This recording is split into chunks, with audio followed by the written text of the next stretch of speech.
ഞാൻ പറയട്ടെ, യേശു എന്ന മനുഷ്യൻ അവൻ ഒരു രാജ്യത്ത് മാത്രമേ സഞ്ചരിച്ചിട്ടുള്ളൂ, ഇസ്രയേലിൽ. അവൻ്റെ ശുശ്രൂഷയുടെ അവസാനത്തിൽ അവന് 12 ശിഷ്യന്മാരെ ഉള്ളായിരുന്നു. പരിശുദ്ധാത്മാഭിഷേകം പ്രാപിക്കാനായിട്ട് 120 പേരെ ഉള്ളായിരുന്നു. ആയിരക്കണക്കിന് ആളുകൾ സൗഖ്യം പ്രാപിച്ചു. പരിശുദ്ധാത്മാഭിഷേകം പ്രാപിച്ച 120 പേരാണ്. അതൊരു വലിയ ശുശ്രൂഷയായിരുന്നോ? എന്നാൽ അതായിരുന്നു ലോകം കണ്ട ഏറ്റവും വിജയകരമായ ശുശ്രൂഷ. അത് പൊന്നും വെള്ളിയും വിലയേറിയ കല്ലുമായിരുന്നു. ചെവിയുള്ളവൻ കേൾക്കട്ടെ. അവസാന നാളിൽ നമ്മുടെ പണിയുടെ നിലവാരമാണ് പരിശോധിക്കുന്നത്. ഓരോരുത്തന് ഇതിൽ നിങ്ങൾ ഉൾപ്പെടുന്നുണ്ടോ? ഓരോരുത്തൻ പണിത പ്രവൃത്തി 14-ാം വാക്യത്തിൽ നിലനിൽക്കുമെങ്കിൽ അവന് അതിന് പ്രതിഫലം കിട്ടും. ക്ഷമിക്കണം, 13-ാമത്തെ വാക്യത്തിൽ തീ കൊണ്ട് ശോധന കഴിക്കും. 14-ാമത്തെ വാക്യത്തിൽ അത് നിലനിൽക്കുന്നെങ്കിൽ അവന് പ്രതിഫലം ലഭിക്കും. അതാണ് ഒരു കാര്യം.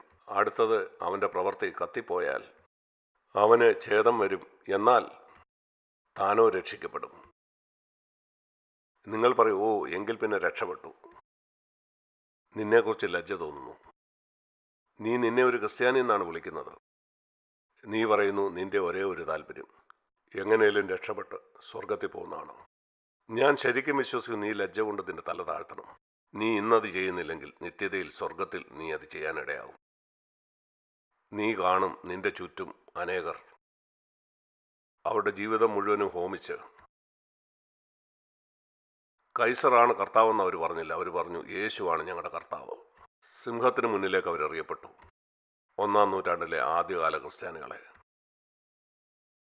ഒരു വാക്കവർ പറഞ്ഞിരുന്നെങ്കിൽ അവർക്ക് രക്ഷപ്പെടാമായിരുന്നു. അവർ പറഞ്ഞില്ല, യേശുവാണ് കർത്താവ്. നീ അവനോട് ചേർന്ന് അടുത്ത് നിൽക്കുകയാണ്. നീ മനുഷ്യരിൽ മതിപ്പുളവാക്കാനായിട്ട്, മറ്റുള്ളവരെ പ്രസാദിപ്പിക്കാനായിട്ട് ജീവിച്ചു. നിനക്ക് വേണ്ടി തന്നെ ജീവിച്ചു. ലോകത്തിൽ നേടാവുന്നൊക്കെ നേടി മരിക്കുമ്പോൾ സ്വർഗത്തിലേക്ക് പോകാൻ ആഗ്രഹിച്ചു. ചിന്തിക്കൂ, നിങ്ങൾക്ക് എന്ത് തോന്നും? പൂർണ്ണമായിട്ട് കർത്താവിന് വേണ്ടി ജീവിച്ച ഇങ്ങനെയുള്ള ആളുകളുടെ അടുക്ക നിങ്ങൾ നിൽക്കുമ്പോൾ രക്ഷിക്കപ്പെട്ടുകൊണ്ട് മാത്രം കാര്യമില്ല. ചിന്തിച്ചു നോക്കൂ, നിങ്ങളവിടെ നിൽക്കുകയാണ്. യേശുക്രിസ്തു മടങ്ങി വന്നു. അവൻ്റെ ന്യായാസനത്തിന് മുമ്പാകെ നിങ്ങൾ നിൽക്കുകയാണ്. നിങ്ങളുടെ ജീവിതത്തിൻ്റെ എല്ലാ പ്രവൃത്തികളും അവിടെ ശോധന ചെയ്യപ്പെടുകയാണ്. ഈ സ്ക്രീനിൽ കാണുന്നത് പോലെ. ഈ സ്ക്രീനിൽ നിങ്ങൾ ജനിച്ചപ്പോൾ മുതലുള്ള എല്ലാ പ്രവൃത്തിയും കാണിക്കുകയാണ്. എന്തിനു വേണ്ടിയാണ് നീ ജീവിച്ചത്?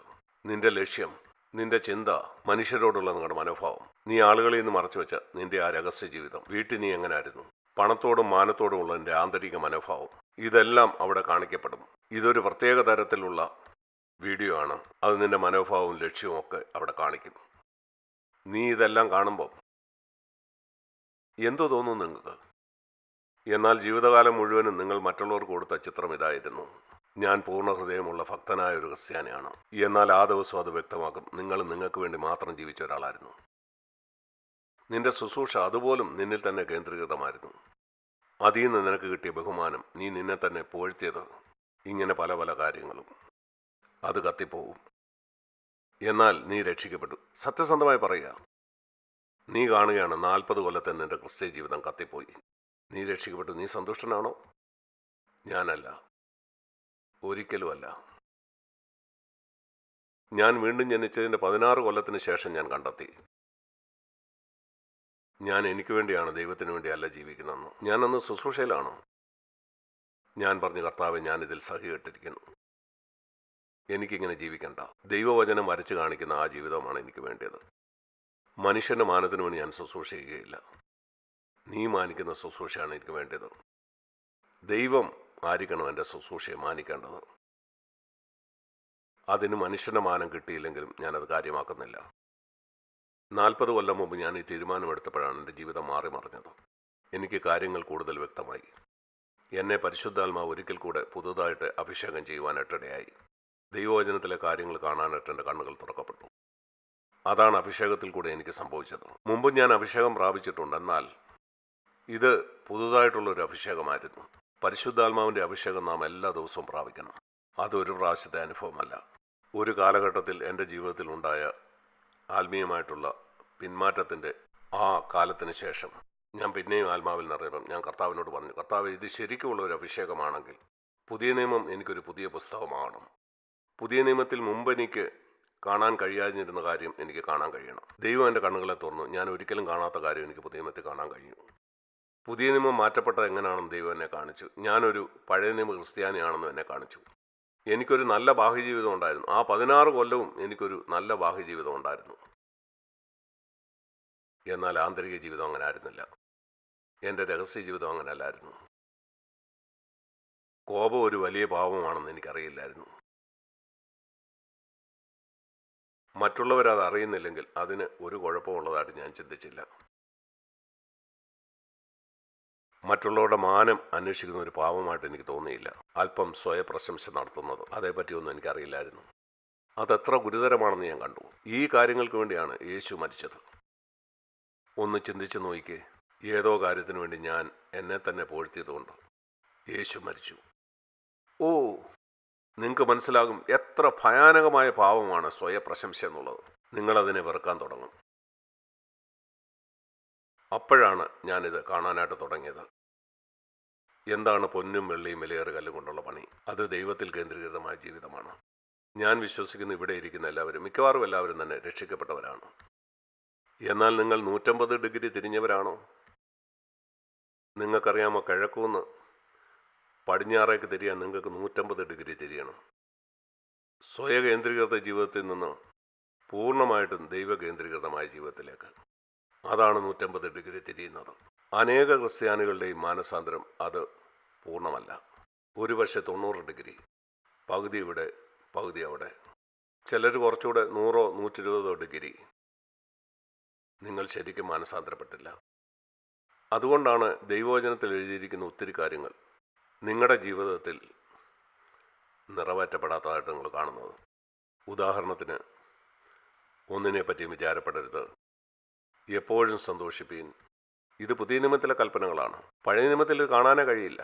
ഇപ്പം ഞാൻ നിങ്ങളോട് പറയുന്ന ഈ കൽപ്പനകൾ പഴയ നിയമത്തിൽ കാണാനേ കഴിയില്ല. കാരണം പഴയ നിയമത്തിൽ അങ്ങനെ ജീവിക്കാൻ പറ്റുമായിരുന്നില്ല. ഫിലിപ്പിയർ 4:4 കർത്താവിൽ എപ്പോഴും സന്തോഷിപ്പീൻ. പഴയ നിയമത്തിൽ എങ്ങുമില്ല. കാരണം അവരുടെ ഉള്ളിൽ പരിശുദ്ധാത്മാവില്ലായിരുന്നു. ഒന്നിനെ പറ്റി വിചാരപ്പെടരുത്. ഫിലിപ്പിയർ 4:6 പഴയ നിയമത്തിൽ എങ്ങുമില്ല. ഫിലിപ്പിയർ 2:14-15 സകലതും പിറുപിറുപ്പും വാദവും ഇല്ലാതെ ചെയ്യുവീൻ. ഈ ഒറ്റ വാക്യം നിങ്ങൾ അനുസരിച്ചാൽ നിങ്ങളുടെ കുടുംബജീവിതം എങ്ങനെ ആയിരിക്കും എന്ന് ചിന്തിക്കാൻ കഴിയുമോ? അത് ഭൂമിയിലെ സ്വർഗമായിരിക്കും. നിങ്ങളുടെ കുടുംബം അങ്ങനെ ആകരുതെന്ന് ആരാ ആഗ്രഹിക്കുന്നത്? പിശാചാണ്. ഈ കാര്യത്തിൽ നിന്റെ ജീവിതത്തിൽ അവൻ ജയിച്ചില്ലേ? കാരണം ആ വാക്യം നിങ്ങൾ ഗൗരവമായിട്ട് എടുത്തിട്ടില്ല. സകലതും പിറുപിറുപ്പും വാദവും ഇല്ലാതെ ചെയ്യുവീൻ. അതൊരു ഉപദേശമാണോ? അല്ല, കൽപ്പനയാണോ? നിങ്ങൾ ദൈവത്തിൽ കേന്ദ്രീകൃതമായി ജീവിക്കുന്നവനാണെങ്കിൽ ഇത് സാധ്യമാണ്. എന്നാൽ നിങ്ങളുടെ മാനസാന്തരം പൂർണ്ണമല്ലെങ്കിൽ ഇത് അസാധ്യമാണ്. യേശുവിൻ്റെ ജീവിതം പൂർണ്ണമായും പിതാവിനെ പ്രസാദിപ്പിക്കുന്നതിൽ കേന്ദ്രീകൃതമായിരുന്നു. അതുകൊണ്ട് പിതാവ് യേശുവിനെ ഭൂമിയിലേക്ക് അയച്ച് നമ്മുടെ പാപത്തിന് വേണ്ടി മരിക്കാൻ മാത്രമല്ല, മനുഷ്യൻ എങ്ങനെ ജീവിക്കണം നമ്മെ കാണിച്ചു തരാൻ കൂടിയാണ്. അത് പൂർണ്ണമായിട്ടും ദൈവത്തിൽ കേന്ദ്രീകരിച്ചായിരിക്കണം. അതെത്ര പ്രയാസമാണെന്നാണോ നിങ്ങൾ ചിന്തിക്കുന്നത്? അല്ല. മറ്റുള്ളവരുണ്ടാക്കി എത്ര പണം യേശു സമ്പാദിച്ച് കാണുകയില്ല. നിങ്ങൾ ചിന്തിക്കുന്നോ പണം സമ്പാദിക്കുന്നതാണ് ഏറ്റവും പ്രധാനമെന്ന്? അതിനുവേണ്ടി മാത്രമാണോ നമ്മൾ ജീവിക്കേണ്ടത്? യേശു വളരെ പ്രശസ്തനായ ഒരാളായിരുന്നില്ല. അവനെ ആളുകൾ ബെയൽസബൂലെന്നും ഭൂതങ്ങളുടെ തലവനെന്നും അങ്ങനെ പല പേരുകളുമാണ് അവനെ വിളിച്ചത്. അവസാനം അവനെ ക്രൂശിൽ തറച്ചു കൊന്നു. നിന്നെക്കുറിച്ച് ആരും അങ്ങനെയൊന്നും പറയുന്നില്ല. ഞാൻ ഓർക്കുന്നു, ഒരിക്കൽ ഈ വാക്യം ഞാൻ വായിച്ചപ്പോൾ മത്തായിയുടെ സുവിശേഷം 10-ാം അധ്യായത്തിൽ, ദൈവത്തെ പ്രസാദിപ്പിക്കുന്ന ഈ ജോലി, അതാണ് ഞാൻ ആഗ്രഹിക്കുന്നത്. നാം മത്തായിയുടെ സുവിശേഷം 10-ാം അധ്യായത്തിൻ്റെ 24-25 വാക്യങ്ങളിൽ, നിങ്ങൾ ദൈവത്തെ പ്രസാദിപ്പിക്കാൻ ആഗ്രഹിക്കുമ്പോൾ എന്ത് സംഭവിക്കും? ഒരു ശിഷ്യൻ ഒരിക്കലും ഒരു ഗുരുവിന് മീതെയല്ല, നമുക്കതറിയാം. ഒരു ദാസൻ തൻ്റെ യജമാനു മീതെയല്ല, അത് നമുക്കറിയാം. അതുകൊണ്ട് ഒരു ശിഷ്യനെ സംബന്ധിച്ചിടത്തോളം ഇത്രയേ ഉള്ളൂ, അവൻ്റെ ഗുരുവിനെ പോലെ ആകുക. ഒരു ദാസനെ സംബന്ധിച്ചിടത്തോളം അവൻ്റെ യജമാനെ പോലെ ആയാൽ മതി. ഇവിടെ അവൻ എന്താണ് പറയാൻ ശ്രമിക്കുന്നത്? അവർ വീട്ടുടയവനെ ബെയൽസബൂലെന്ന് വിളിച്ചു എങ്കിൽ ഭൂതങ്ങളുടെ തലവൻ അവൻ്റെ വീട്ടുകാരെ എത്രയധികം അതിലെത്രയോ അധികം അവൻ്റെ വീട്ടുകാരെ അങ്ങനെ വിളിക്കും. നിങ്ങളൊരു ശിഷ്യനായിരിക്കുന്നുണ്ട്, മറ്റുള്ളവർ നിങ്ങളെ വിളിച്ചിട്ട പേരുകൾ എന്താണ്? നീ അവൻ്റെ വീട്ടുകാരനാണോ എന്ന് ഞാൻ പറയാം. നിങ്ങൾ യേശുവിന് വേണ്ടി നിന്നുകൊണ്ട് ആരെങ്കിലും നിങ്ങളെ മോശം വാക്കുകൾ വിളിച്ചിട്ടുണ്ടോ? ഞാൻ പറയട്ടെ, എന്നെ വിളിച്ചിട്ടുണ്ട്.